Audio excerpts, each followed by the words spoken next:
Hello and welcome to the training log for the week of February 6th. I'm still applying forward with the bulk. I'm at the halfway point now, and I've got some squats, some benches, a bunch of odd lifts, and some other stuff to go over with this week. First up is squats. These continue to move very well. I'm at 18 inches on the box right now, and this is AMRAP for the week is 495 times 12. The best I've ever done without the box is 495 by 10. And at that time, my training, the depth was probably pretty comparable to this. They were a little bit shallow. So I'm considering this a soft PR, and considering the limiting factor was more about my conditioning than the actual strength. I just haven't done enough long compound lower body lift sets in a while, so I don't really have the necessary cardiovascular stamina to crank out really long sets. So you can see the reps get pretty long breaks between as I try and catch my breath, and when you can't catch your breath, it's really hard to brace, and that kind of makes squatting difficult. The week after next, I will pull off those two tiles and drop the box down to 16 inches, which is a height that I would probably consider at parallel, or at least close enough to be a full squat by gym terms, with my gym standards. So it'll be exciting to see what I can do when we get down to full depth. I'm expecting to be around the same place. I'm feeling pretty good about these squats. They're very strong. I'm not nearly as much relying on my posterior chain as I used to. I think that the shallower squats and working down into the depth has really helped me maintain a better posture and get more quad work than just dragging the bar on my back like a deadlift. I think if you held a gun to my head and told me to do another rep or two on this set, I would have been able to. But my technique was kind of devolving back to my previous back support deadlift style, which I've been trying to avoid because I think that's going to just be not beneficial in the long term. Plus, this wasn't just a really important set. I want to save that full 100% for a bigger PR. Benching this week is also pretty good. All my working sets are feeling pretty easy. I'm doing a lot of them without wrist wraps and elbow sleeves. I'm still doing them all full grip in an attempt to kind of train that up versus my previous false grip. So no complaints on the working sets, but my AMRAP this week was a bit disappointing. I did 3 sets of 3 with 345 beforehand, and they all felt pretty good. This is one of them. It's relatively fast, it's good pattern, it's not really any grinding. But then when I got to the AMRAP set, I was only able to get 345 by 4, which is not any kind of PR. It's significantly worse than my last AMRAP set of 355 by 5. But I kind of expected this. Bench degrades as my overall fatigue goes up, and I have been doing all these sets the day after my upper body hypertrophy, which I've been trying to push harder, particularly in the shoulder work. So I'm not expecting PRs in bench this block. I'm trying to more or less develop up my bench so that I can get that PR later, maybe in the next cut. So not great, but about what I expected. Going back to the video I used for the intro, this is a camber up bench press. It's just a fun challenge lift I've done before, and I decided to break back out this week. This video with the fail and then the success went very viral by my standards. When I'm filming this, it's already past 1 million views just on my account, plus all the various reposts and whatever is, I don't know how many total views were, but it was probably several million at this point. So the comments are about as dumb as I expect from a popular video at this point. Lots of concern from people that don't lift and don't understand how unfragile the body is when you train it, thinking that this is going to crush my pelvis or end my family line. Then there are the comments from people that are outraged and angry that all these silly lifts and fail videos and non-serious lift videos are going so viral, but they themselves are the reason for that. They are only commenting on these kind of videos so they can express their outrage and hear themselves speak about how smart they are for not doing the silly lifts. And then they're the ones that are sharing these and reposting them so they can continue to be angry about them. And that's why these videos are so successful. That kind of interaction is what boosts the algorithm. They aren't interacting with serious lift videos, so I don't know why they're complaining about that.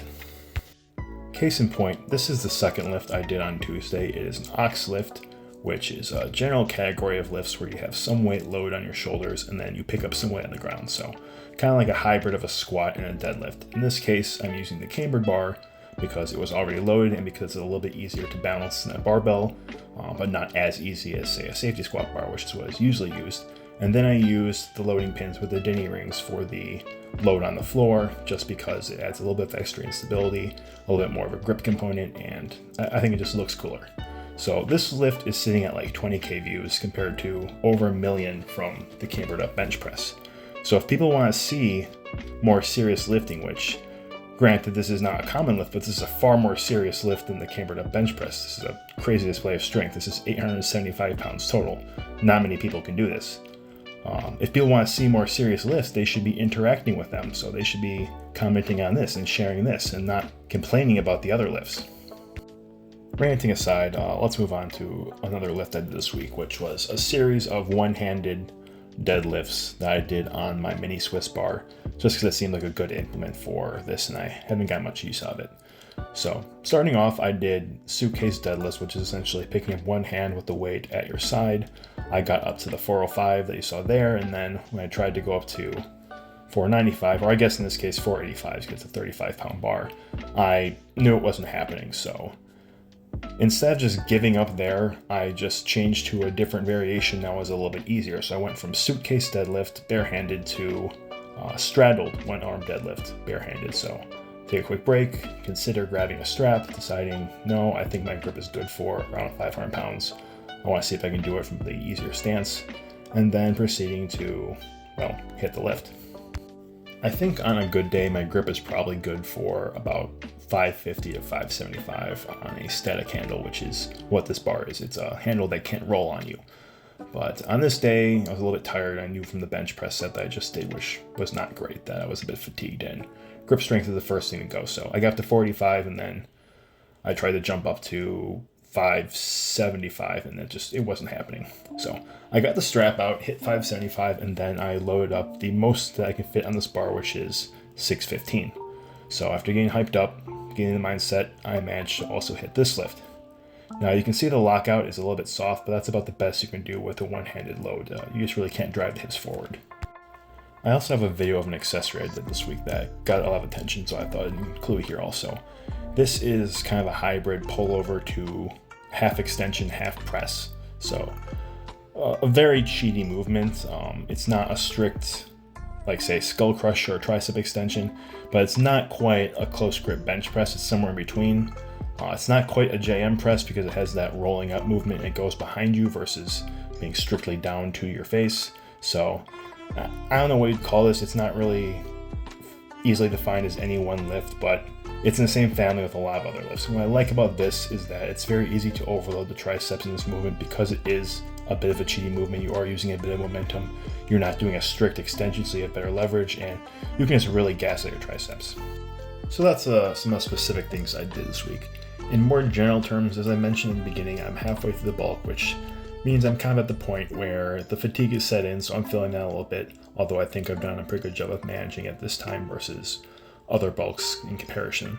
I've also reached the point where appetite is kind of caught up with me, and it's gotten to the point where I no longer want to eat as much food as I have to, but I'm going to anyways because that's what it takes. It does help that at a certain point in my bulk, my appetite is basically completely overtaken by the amount I need to eat. It prevents me from significantly overeating during these bulks, which used to be a problem. But now the amount of food I would need to do that is just so freaking huge that I can't realistically manage it. So that's convenient. It means I'm never going to get too fat, but it also means that on the tail end of my bulk, I don't have quite the same energy surplus that I did in the first half. So a double-edged sword, but it keeps me a bit more consistent, and I'm not at all concerned that I'm just going to one day wake up and be a balloon. And that pretty much concludes this week's training log. As always, if you guys want to see something or have a specific question, let me know in the comments, and I will see you guys again next week.